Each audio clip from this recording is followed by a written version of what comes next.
हम चलेंगे नहीं तब तक हमारे जन्म मरण का एंड कभी नहीं होता है।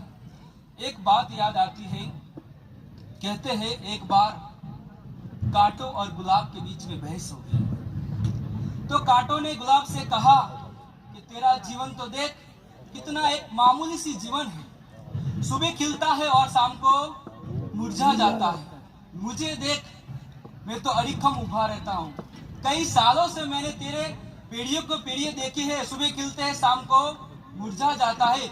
जीवन हो तो मेरे जैसा जीवन होना चाहिए। गुलाब ने कहा तेरी बात तो बहुत अच्छी है, लेकिन एक बात सुन, मेरा जीवन भले ही छोटा हो, बहुत ही कम हो, लेकिन मेरा जीवन का एक उद्देश्य है, एक उत्सर्ग है। क्या है कि दूसरों के जीवन के अंदर क्या लाना है, खुशियां लाने का काम करता है।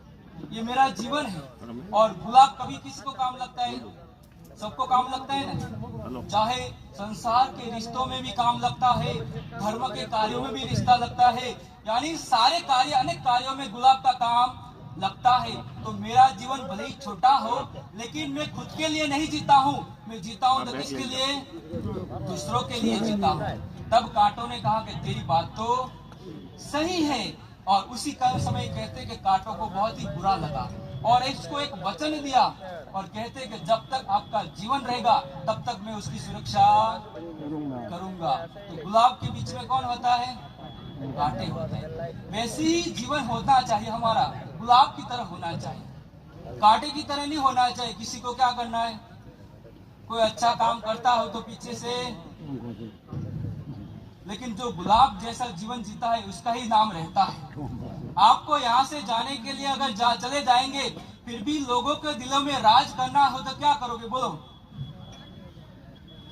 तो कुछ ऐसा काम करना चाहिए, गुलाब जैसा जीवन होना चाहिए। और ऐसा ही काम किसने किया है?